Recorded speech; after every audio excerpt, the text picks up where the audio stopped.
On est de retour à Studio 101, toujours au Marine Cabaret avec Mathieu Lippé. Alors, cet été, j'ai eu la chance de faire beaucoup de tournées. On a fait une tournée Rosec, on s'est promené au Québec, c'était incroyable. On a fait le lac Saint-Jean, toute la Gaspésie, la Côte-Nord, et puis encore, même juste pour m'emmener ici de Montréal à Sorel. On peut être fier de notre beau coin de pays, c'est pas mal beau, hein? Puis on se promène comme ça, on traverse les arbres et les arbres, puis on voit la beauté de notre nature, des forêts. Et c'est une chanson que je dédie à nos belles forêts. Et justement, en ces temps-ci de l'automne, hein, qui va pas aller prendre une marche bientôt pour célébrer la magnificence des couleurs? Alors voici une chanson qui s'appelle Forêt, justement. Cesse de dire il forêt. Forêt conifère ci, forêt conifère ça. Ou encore il aurait feuillu. On bellifère autrement pour sauver nos fadrets. Bien sûr, il y en a toujours qui chercheront ce qui est coupable pour les écorcer vifs, pour les mettre en copeaux de scie. En copeaux de scie, nous avions su que nous avions pu, nous aurions tendu. Mais nous te disons que ce n'est ni la faute des érables et ni la faute des ifs. Et qu'il appartient qu'à nous de nous sortir de notre propre malaise, de quitter nos chaînes pour que ce ravage freine et qu'on se mette au boulot. Faut rêver aux forêts, faut rêver aux forêts. Faut rêver aux forêts, faut rêver aux forêts. Bien sûr, la vie n'est pas toujours rose, hein? Surtout quand les fous gèrent le monde. Ouais, c'est ça. Si t'as pas compris, tu demanderas à ton voisin après. Ouais, de l'expliquer. Mais ce n'est pas une floraison pour se noyer dans le désespoirier. Il ne faut pas qu'on tremble, ni qu'on cède devant les friches qui remplissent leur coupe à blanc, sans remplir nos espaces verts à nous. Nous te disons, surpassons les embûches et relevons le grand défi guier. Et rappelons-nous que nous ne sommes plus les seuls, non, nous ne sommes plus les seuls à croître en ce rêve et qu'il faut rêver aux forêts pour toujours. Il faut rêver aux forêts pour toujours. Il faut rêver aux forêts forever. Faut rêver aux forêts, faut rêver aux forêts. Faut rêver aux forêts, faut rêver aux forêts.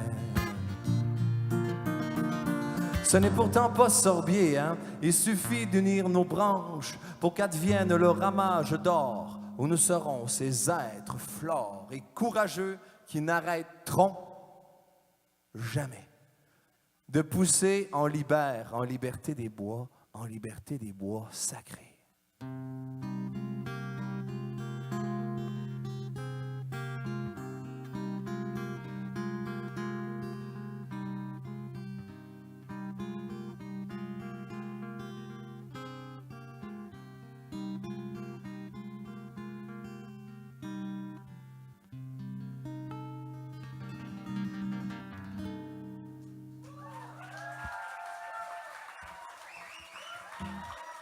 Hey, merci.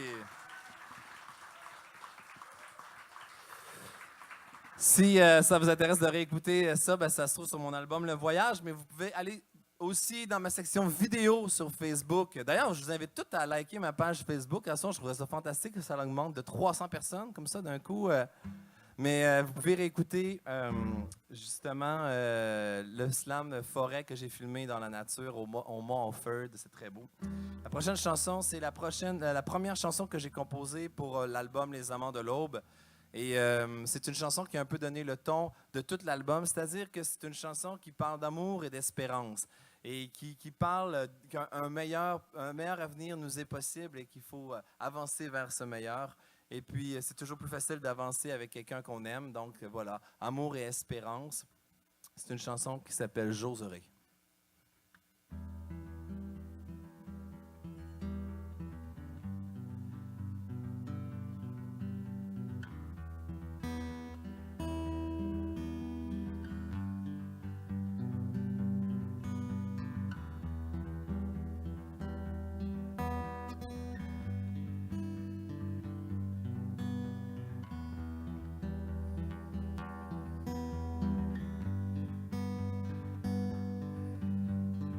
Je marcherai le vin, tu danseras l'aurore.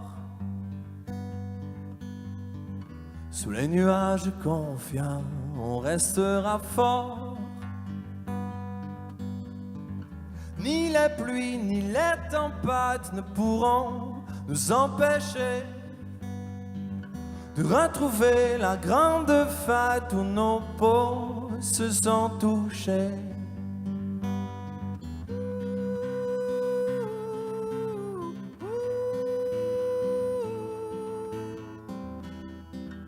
J'oserai l'amour encore une fois. J'oserai l'amour pour toi. J'apporterai le bois, tu souffleras sur le feu. Tu entendras ma voix te parler des yeux. D'oublier qu'on s'est fait la guerre guérira nos blessures. On retrouvera la perle dans la pierre et on en rira, c'est sûr.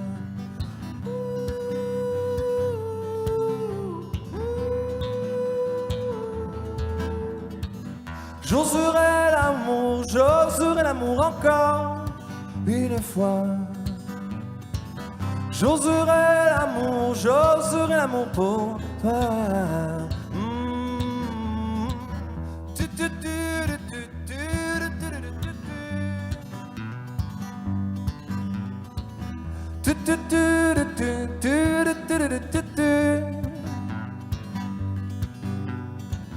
Nous partirons de nuit, nous partirons ensemble.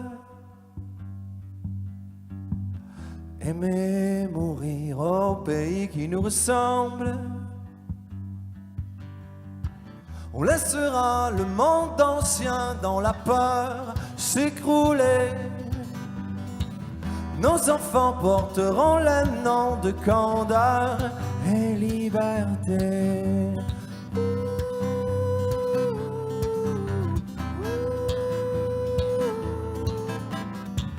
J'oserai l'amour encore une fois.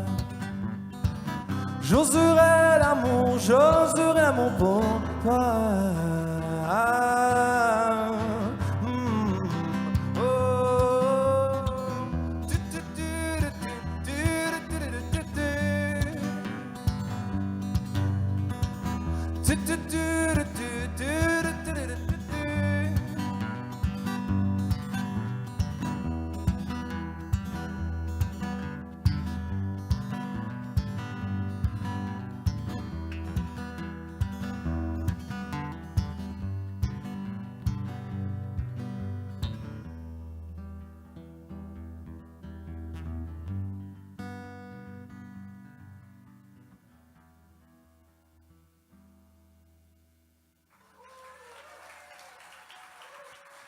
Merci.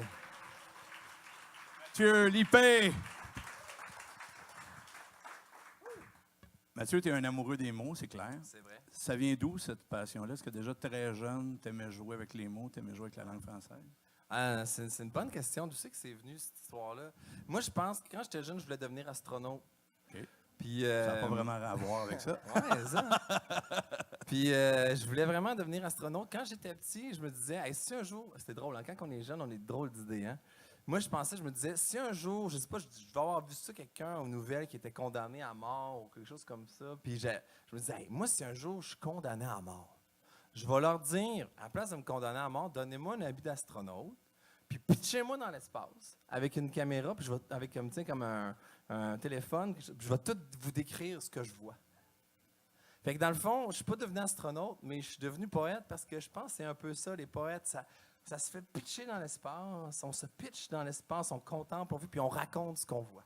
Mais fait que dans le fond, mes vaisseaux spatials sont devenus les mots, d'une certaine manière. C'est-tu trop flyé, ça? Non, c'est correct. Mais d'une façon plus concrète, à un moment donné, j'étais à l'école, puis je commençais à écrire. Tu me diras si je parle trop, là. Ah, vas-y. OK, ben. C'est Mais ton show. j'étais à l'école, et puis il y avait la moitié de la classe qui avait des ordinateurs, puis l'autre moitié de la classe avait des dactylos pour comme se pratiquer à écrire. Et puis là, moi, j'étais sur une dactylo, puis j'écrivais ce qui était écrit dans un cahier. Et genre, là, il y avait comme, mettons, une phrase qui était « Julie a un ballon ». Puis là, je copiais « Julie a un ballon ». Et l'idée de l'exercice, c'était d'apprendre à mes doigts à taper comme il faut sur une dactylo.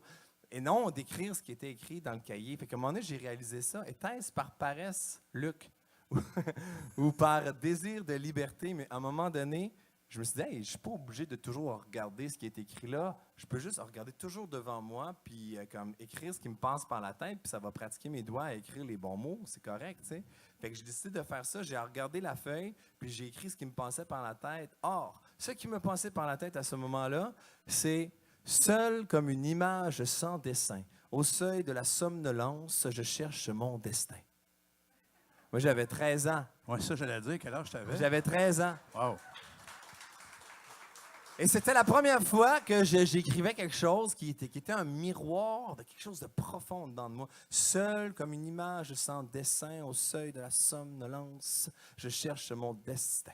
Puis là, j'ai fait « wow ». Et je suis reparti avec ce bout de papier-là comme un parchemin et c'était mon premier poème ou la première phrase d'un long poème qui s'écrira tout au long de ma vie. Donc, c'est la poésie qui est arrivée avant la chanson. Tout à fait. Mais au même moment, j'ai reçu une guitare de mes parents parce que j'avais plein d'amis qui jouaient de la guitare. Et j'ai joué de la guitare, j'apprenais à jouer de la guitare. Et il y a une amie qui est une chanteuse d'opéra qui fait encore carrière, elle était beaucoup en Europe, en Autriche, qui s'appelle Lisiane Tremblay, et qui me dit « Mathieu, il faut que je chante une chanson au Méritas. Je vais chanter Heureux d'un printemps de Paul Piché. Veux-tu m'accompagner? » Je dis « Ben oui. » Je commence à apprendre la chanson à la guitare. Puis notre première répétition, elle me regarde, elle dit « Mais Mathieu, tu chantes pas avec moi? » Je dis « Lisiane, je chante pas, moi. » Elle dit « Ben oui, tu chantes. » Fait que ça a commencé comme ça. Alors que c'était pas pantoute prévu dans ton parcours, ça? Non, ben j'avais pas fait le lien. Moi, j'écrivais de la poésie, je jouais de la guitare, puis là, ça a été le mariage entre la poésie et la guitare. Et dans le fond, c'est un peu ça, la chanson. C'est la poésie qui rencontre la musique. Les gens t'ont d'abord connu avec le slam. Ouais. Ce que tu fais moins sur album maintenant, ce que tu fais sur ta chaîne, sur les réseaux sociaux. Ouais, ouais. Pourquoi tu as voulu faire ce transfert-là? Évidemment, il y a beaucoup de partage sur les réseaux sociaux. Ouais. Est-ce que c'est pour ça, pour faire voyager les mots? Oui, ben j'ai vu, tu sais, comme je le disais l'autre fois, puis je trouve que c'est ça qui fait bien du sens, c'est que j'ai l'impression que, tu sais, les artistes, mettons, depuis longtemps, les troubadours, ou tout ça, ça jouait dans la rue, puis c'est comme ça que ça se faisait connaître. J'ai l'impression que le fil d'actualité Facebook, c'est la nouvelle rue.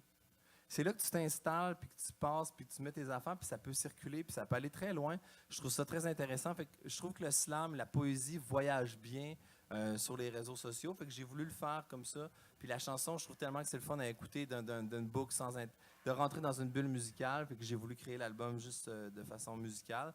Puis voilà. Es-tu surpris de l'engouement de tes vidéos sur les réseaux sociaux? Parce qu'il y en Ben, a qui se partagent beaucoup quand même. Ben quand même, je suis très enthousiaste de voir ça, tu sais, puis de voir que ça voyage, puis que ça va même un peu partout en francophonie, en France, en Belgique, en Suisse.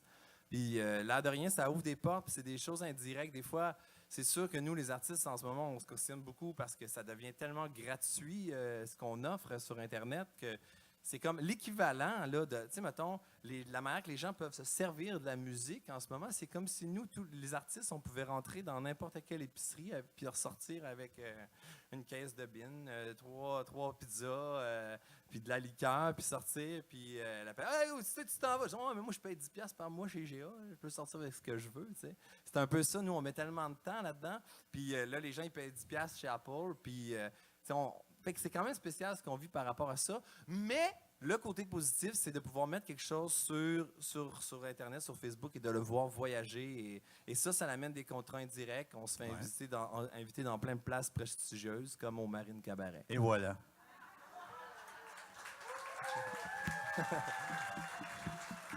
Et on va entendre 2 autres chansons tout de suite après la pause. On revient à Studio 101. On est toujours au Marine Cabaret avec Mathieu Lippé.